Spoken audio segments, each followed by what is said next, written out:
Megacidades vazias. Essa megacidade foi construída para milhões de pessoas, mas suas ruas largas ainda estão quase vazias.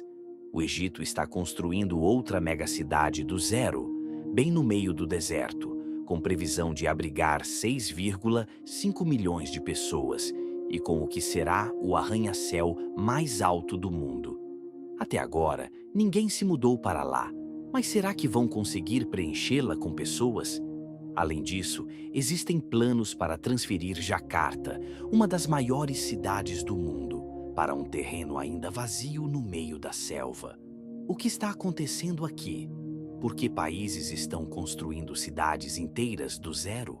Hoje, vamos explorar o que realmente está acontecendo nessas cidades curiosas e avaliar se essas novas cidades planejadas estão conseguindo ou fracassando em atrair moradores.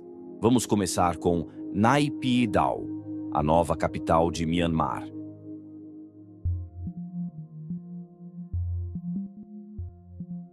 Naypyidaw. Essa nova capital foi construída do zero entre 2002 e 2012. Hoje é a terceira maior cidade de Myanmar em área e conta com toda a infraestrutura necessária para uma cidade. Ainda assim, Naypyidaw se tornou conhecida como uma capital fantasma, pois muito menos pessoas vivem lá do que o esperado. Além da falta de moradores, o motivo para sua construção também é misterioso. A justificativa oficial é que a antiga capital, Yangon, está superlotada e com poucas possibilidades de expansão. Porém, há indícios de que o verdadeiro motivo para a criação dessa nova capital seja, na verdade, uma estratégia militar. Por exemplo, a construção de Naypyidaw foi mantida em segredo por muito tempo, enquanto cerca de 25 empresas de construção trabalhavam discretamente no projeto, que custou cerca de 5 bilhões de dólares. Então, de repente, em 2005, o governo anunciou que iria transferir sua sede para esta nova cidade, localizada a 320 quilômetros de Yangon, e que quase ninguém conhecia até então. Além disso, a localização de Naypyidaw é bastante remota e tem um acesso limitado ao mar, o que torna mais difícil para inimigos invadirem a capital. O sistema de estradas também é incomum, com um traçado que dificulta o deslocamento de uma parte da cidade para outra. Existe até uma rodovia de 20 faixas, larga o suficiente para funcionar como pista de pouso para aeronaves. Mas essa mudança estratégica não parece ter sido apenas por questões defensivas. No passado, as regiões ao redor de Naypyidaw eram difíceis de controlar pelo governo. A localização dessa nova capital foi escolhida para melhorar o controle governamental sobre essas áreas centrais do país. Com tudo isso, Naypyidaw se destaca como uma das capitais mais incomuns do mundo. Embora a população esteja crescendo cerca de 6% ao ano, o total de habitantes hoje ainda é de apenas 750 mil pessoas, bem distante dos 9 milhões que o governo havia inicialmente planejado. Curiosamente, Myanmar não foi o único país que decidiu mudar sua capital em 2002. Na Coreia do Sul, a cidade administrativa de Sejong foi proposta pela primeira vez em 2002 para enfrentar o crescimento econômico desigual e a superlotação da capital, Seul.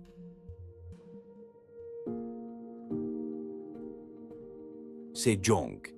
A proposta de criação da cidade administrativa de Sejong surgiu como uma solução para o crescimento desordenado da Coreia do Sul, com Seul superlotada e dominando a economia do país. O projeto se tornou um tema quente na política coreana desde então. Como muitas capitais, Seul sofre com a alta densidade populacional e o impacto econômico concentrado. Mas, na Coreia do Sul, essa situação é ainda mais intensa do que em outros lugares. Metade da população do país vive na área metropolitana de Seul, o que representa cerca de 25 milhões de pessoas. Em 2007, iniciou-se a construção de Sejong e, em 2012, algumas agências governamentais começaram a se mudar da superlotada Seul para a nova capital, que fica a apenas 125 quilômetros de distância. O plano original era que todas as agências governamentais se mudassem até 2012, mas atualmente quase metade dos ministérios ainda permanece em Seul, junto com a Assembleia Nacional. Sejong foi planejada para ser autossuficiente, com muitos espaços verdes e infraestrutura para veículos elétricos. A cidade também conta com tecnologia avançada, como painéis digitais interativos e sistemas automatizados de coleta de lixo e resíduos alimentares. Curiosamente, muitos ainda preferem fazer uma viagem de 4 horas até Seul para trabalhar, em vez de se mudarem para Sejong. Isso tem sido atribuído à falta de transportes e serviços eficientes, dificultando a atração de pessoas para fora de Seul. Apesar do conceito futurista de moradias sofisticadas e áreas verdes generosas, Sejong é criticada por incentivar a dependência de carros e por uma sensação de falta de convivência comunitária. Ainda assim, Sejong pode estar apenas começando a se desenvolver. Atualmente, cerca de 400 mil pessoas vivem em Sejong, um número muito pequeno em comparação com a população de 25 milhões da Grande Seul. Mas, com os problemas de poluição, superlotação, altos preços imobiliários e trânsito intenso de Seul, algumas famílias estão começando a buscar melhores condições fora da capital. À medida que a construção de Sejong avança, mais instituições e empresas também estão considerando a mudança para essa futura capital. Quando Sejong for oficialmente declarada a capital da Coreia do Sul em 2030, espera-se que sua população alcance 500 mil pessoas. A partir daí, a cidade deverá se desenvolver de forma orgânica. Mas só o tempo dirá se todas as funções governamentais poderão ser transferidas para Sejong nos próximos 7 anos e se a cidade conseguirá realizar sua grande visão. Mas Sejong e Naypyidaw não são as únicas novas cidades sendo construídas do zero.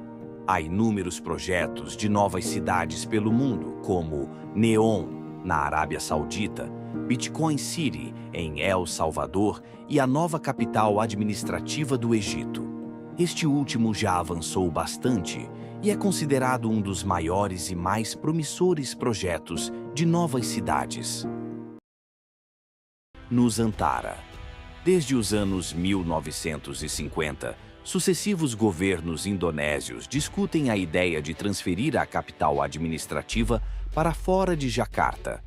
Em janeiro de 2022, o parlamento finalmente aprovou uma lei para mudar a capital para um local na selva, a mais de 2.000 quilômetros de distância, em outra ilha. Mas por que o governo da Indonésia está disposto a investir tanto para mudar a capital para tão longe? E quando essa mudança deve acontecer? Jacarta é conhecida por sua superlotação e poluição, com o ruído e fumaça das incontáveis motos nas ruas. A cidade tem quase 11 milhões de habitantes e sua região metropolitana abriga cerca de 30 milhões de pessoas. Além disso, Jacarta é a cidade que mais afunda no mundo, tendo afundado 2,5 metros entre 2009 e 2019, o que agrava os episódios de enchentes frequentes. Recentemente, a Agência Nacional de Pesquisa e Inovação da Indonésia publicou um estudo indicando que, sem ações drásticas, 25% de Jacarta pode estar submersa até 2050. O estudo aponta o uso excessivo de águas subterrâneas como a principal causa do afundamento da cidade. Além disso, a mudança climática está elevando o nível do mar e aumentando a frequência de eventos climáticos extremos, o que provoca inundações tanto pelo mar quanto pelos rios que cortam a cidade. Uma mesquita e algumas casas já foram engolidas pelo mar, apesar da construção de um paredão de 47 quilômetros ao longo da costa afundada de Jakarta. A situação crítica da cidade é o principal motivo pelo qual o governo indonésio decidiu construir uma nova capital na ilha de Bornéu. Ao sobrevoar as florestas de Bornéu, já é possível ver que as primeiras fases do projeto estão em andamento. Estradas, rotas de acesso e os locais para os principais prédios governamentais foram desmatados.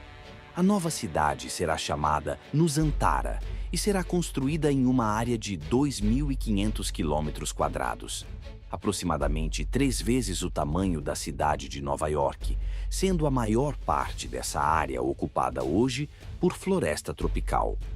Bornéu foi escolhida por razões diversas, além de ser mais central geograficamente e mais representativa culturalmente para a Indonésia. Espera-se que Nusantara alivie a superpopulação de Jakarta e impulsione o crescimento econômico em Bornéu e em todo o país. Bornéu apresenta uma taxa muito mais baixa de desastres naturais em comparação com Java e outras ilhas, frequentemente afetadas por enchentes, terremotos e erupções vulcânicas. O projeto será construído em 5 fases. A primeira fase começou com a cerimônia de abertura do terreno em agosto de 2022, e a quinta fase está prevista para ser concluída em 2045, quando a população de Nusantara deve alcançar 2 milhões de habitantes. Estima-se que o projeto custará 32 bilhões de dólares, sendo 40% desse valor proveniente de investimentos privados, tanto de empresas indonésias quanto internacionais. A meta inicial era transferir o governo para Nusantara em 2024, embora com o atual ritmo das obras, essa mudança pareça pouco provável para essa data. Recentemente, uma delegação do governo japonês visitou o local de construção de Nusantara, mas posteriormente retirou seu investimento. Agora, o governo indonésio busca apoio financeiro de países ricos do Oriente Médio, como Arábia Saudita e Emirados Árabes Unidos. É provável que a China também desempenhe um papel significativo na construção de Nusantara.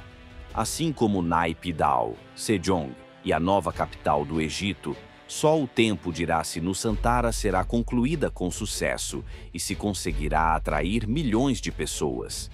Curioso para descobrir qual é o próximo projeto grandioso da Arábia Saudita?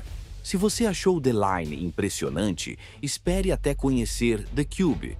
Esse novo megaprojeto desafia a arquitetura tradicional e promete revolucionar o conceito de cidade vertical. Quer saber como será viver em um verdadeiro cubo futurista? Não perca nosso vídeo sobre The Cube e prepare-se para imaginar o futuro.